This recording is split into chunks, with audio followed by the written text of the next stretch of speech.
Alors, passons maintenant à la correction de l'exercice numéro 2. Alors, dans cet exercice, dans l'énoncé, nous avons ABCD est un parallélogramme. Dans la première question, on va construire les points I et J, tels que AG est égal 4 fois AD, et le vecteur BE est égal 1 tiers multiplié par le vecteur AB. Alors, je commence d'abord par la construction. Je commence donc à construire un parallélogramme. Alors ici, j'ai essayé de construire, de vous montrer comment construire un main levée, un parallélogramme. Puis j'ai essayé de mettre les deux points. Donc j'ai essayé de prendre par exemple ici 6 carreaux pour AB. J'ai essayé de décaler par 2. Voilà.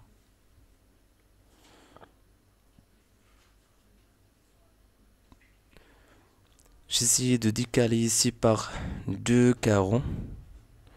Voilà, si c'est encore là, je dois décaler par donc 2 carreaux vers le bas.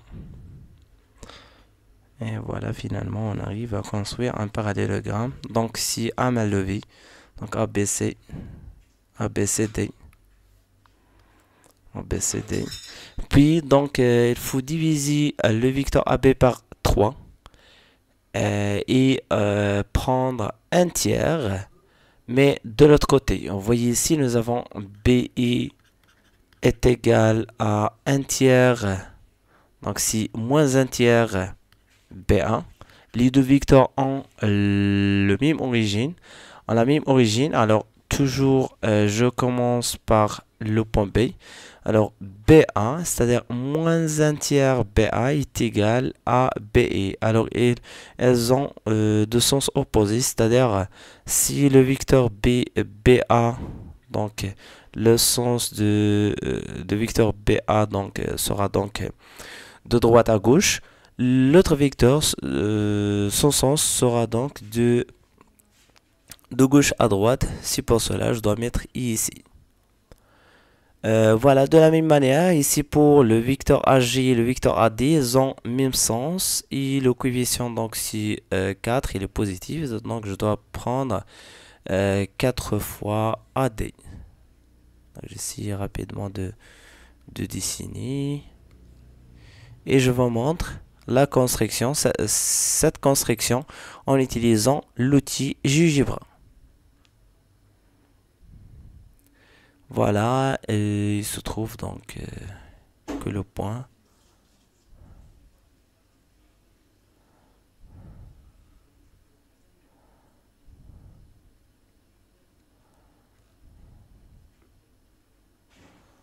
donc voilà finalement ce qu'il ressemble la figure que nous devons donc construire. Je vais vous montrer maintenant la construction en utilisant l'outil GeoGebra. Voilà, j'essaie d'animer donc la construction en utilisant l'outil GeoGebra, mais avant il faut qu'on fasse tout ça.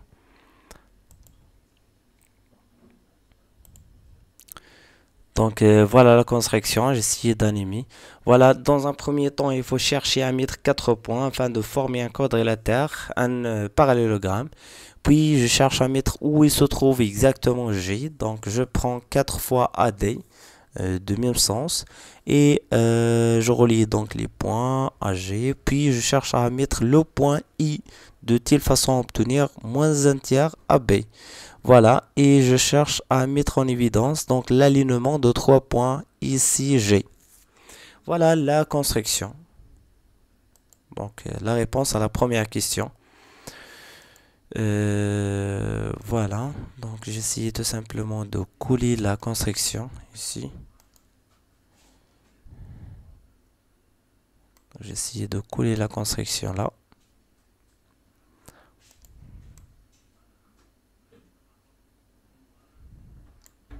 Voilà, ce qu'il faut donc ce qu'il faut obtenir.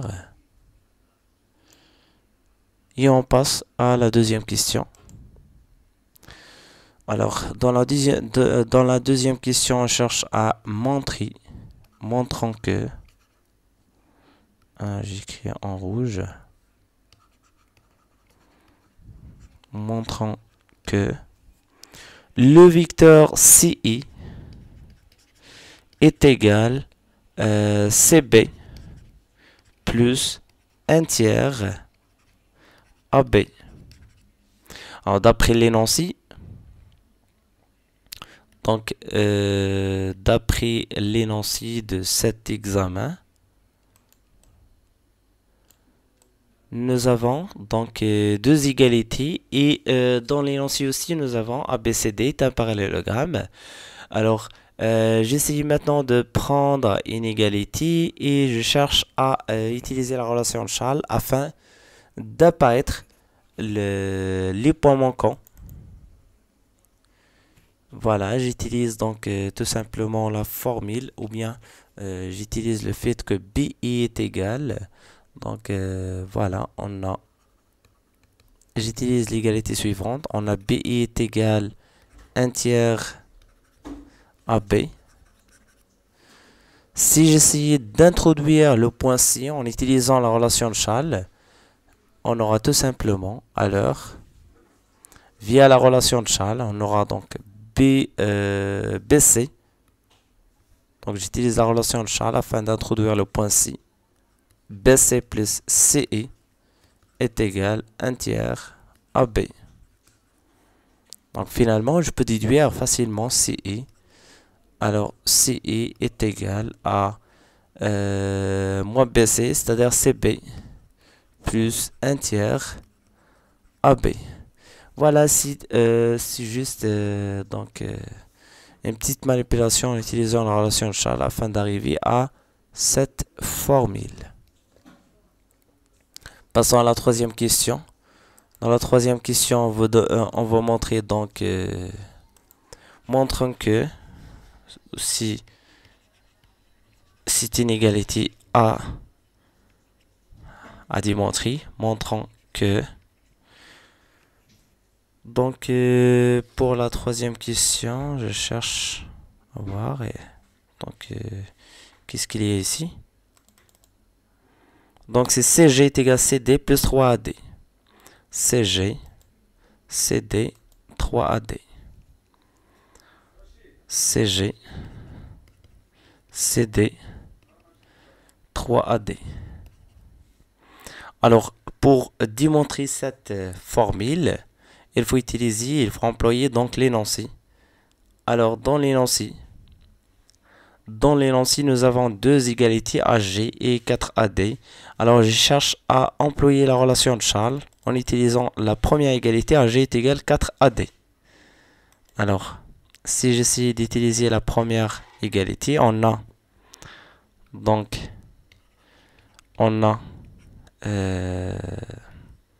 AG est égal à 4AD. Je peux employer la relation de Charles en introduisant donc le point manquant, c'est CG. Donc AC plus CG. Donc ici, j'ai utilisé la relation de Charles afin d'introduire le point C pour obtenir finalement le vecteur CG est égal à 4AD. Alors, je peux donc isoler maintenant le vecteur CG. On obtient CG est égal à 4AD moins AC. Moins AC, c'est-à-dire plus CA. Comme ici, on cherche à mettre en évidence CG est égal à CD plus 3AD. Donc, je dois faire disparaître le vecteur CA. Et à la place, il faut apparaître le vecteur CD. C'est-à-dire, il faut tout simplement chercher à employer la relation de Charles en introduisant le point D. Ou bien, chercher à utiliser la propriété d'un parallélogramme et utiliser les égalités vectorielles dans un parallélogramme. Alors, j'utilise la manière la plus simple.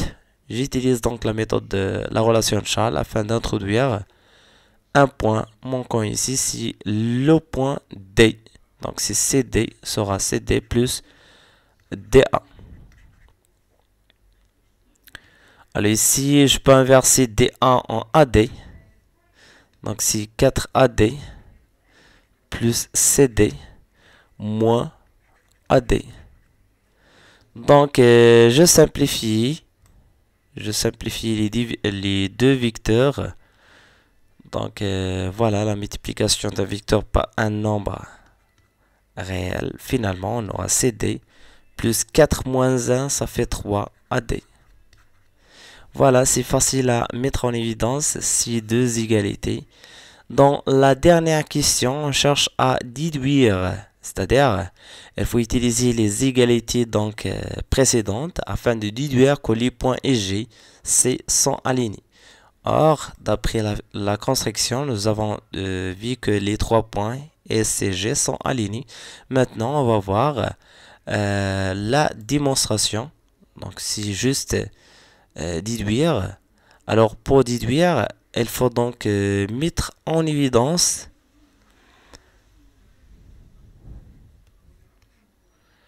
l'alignement en utilisant les égalités vectorielles. Alors, quatrièmement, déduisons que CG, donc les trois points C, G et E sont alignés.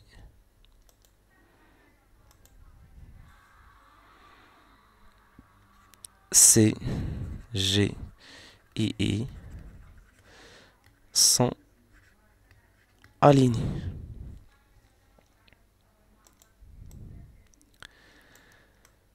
Alors d'abord, nous avons CG. Alors, j'utilise toutes les possibilités. Alors, pour déduire que trois points sont alignés en utilisant les égalités vectorielles, il faut d'abord chercher à apparaître les égalités suivantes. Alors, il y a trois possibilités. Donc, les égalités que nous devons donc former, ce sont des égalités qui contiennent un point donc commun entre les deux membres d'une égalité. Donc, c'est une égalité simple. Je cherche à mettre en évidence une égalité sous cette forme. CG est égal K multiplié par CI. Ou bien, je cherche à mettre en évidence une égalité comme ça. GC est égal KGI. Ou bien, j'ai la chance, ou bien j'ai la possibilité donc de montrer que les trois points alignés en obtenant, donc en cherchant à mettre en évidence une égalité sous cette forme, si ici est égal K multiplié par IG. Voilà, si j'écris mal parce que j'utilise une petite tablette. Voilà, donc nous avons le choix de travailler sur l'une de ces trois égalités afin de déduire que les trois points sont alignés. Maintenant, pour déduire, il faut tout simplement employer donc les questions, les deux questions précédentes. Alors, je cherche à employer donc les deux égalités. Donc, les deux égalités, nous avons CG est égal à CD plus 3AD. On a CG est égal à CG est égal à CD plus 3AD. CD plus 3AD. Et CI est égal à CB plus 1 tiers AB. Et aussi, nous avons donc, d'après l'énoncé, nous avons donc un parallélogramme. Donc A, B, C, D. Alors j'utilise ces trois données afin de déduire que les trois points sont alignés. Donc il est évident que les trois points sont alignés en cherchant à mettre en évidence une relation. Donc il faut donc établir une relation entre CG et le vecteur CI. Voilà. Ici nous avons, d'après l'énoncé, nous avons déjà montrer que CG est égal à CD plus 3AD et le vecteur CI est égal à CB plus 1 tiers AB. Et d'après l'énoncé, nous avons ABCD est un parallélogramme. Alors, ici, dans les trois possibilités, nous avons donc la première possibilité, c'est CG est égal à K, c'est-à-dire un nombre multiplié par CI. Je cherche maintenant à déduire à quoi est égal K pour la première possibilité. Alors, j'utilise la première, il est très facile donc de déduire l'alignement en cherchant donc à employer, à utiliser, à établir cette égalité. Donc, d'après cette formule, il y a une relation entre CD et CB. Remarquez bien, CD, CB. Alors, ABCD. Alors, CD. Voilà CD. CD et BA. Alors, on a CD est égal BA, c'est-à-dire est égal moins AB. Et pour AD, donc AD est égal BC, c'est-à-dire moins CB. Donc voilà, d'après ces égalités, on peut donc chercher une relation entre CG et CE. Je peux remplacer donc CD et AD dans la première égalité, c'est-à-dire CG. On a CG est égal CD plus 3AD. Or, CD est égal moins AB. C'est-à-dire, je peux donc ici mettre moins AB. Moins AB. Plus 3AD, c'est-à-dire moins 3 CB. Si j'essayais de factoriser par moins 3 ici, on aura moins 3. Facteur 1 tiers AB plus CB. Or, d'après la deuxième égalité, tout ça me donne CI. Finalement, on arrive à obtenir donc CG est égal à moins 3. CG est égal à moins 3 CI. Ou bien on arrive à obtenir CI est égal, donc CI est égal moins 1 tiers CG. Voilà, ce sont des formules à établir afin de déduire finalement, et on écrit, on déduit que les points, donc C, I et G, sont alignés. Voilà, il faut tout simplement employer donc les questions précédentes afin de déduire que les trois points sont alignés. C'est juste une question très très simple. Donc finalement, on arrive à répondre à toutes ces questions. Voilà, on a tout simplement utilisé les formules ou bien le paragraphe consacré à la multiplication d'un vecteur par un nombre réel.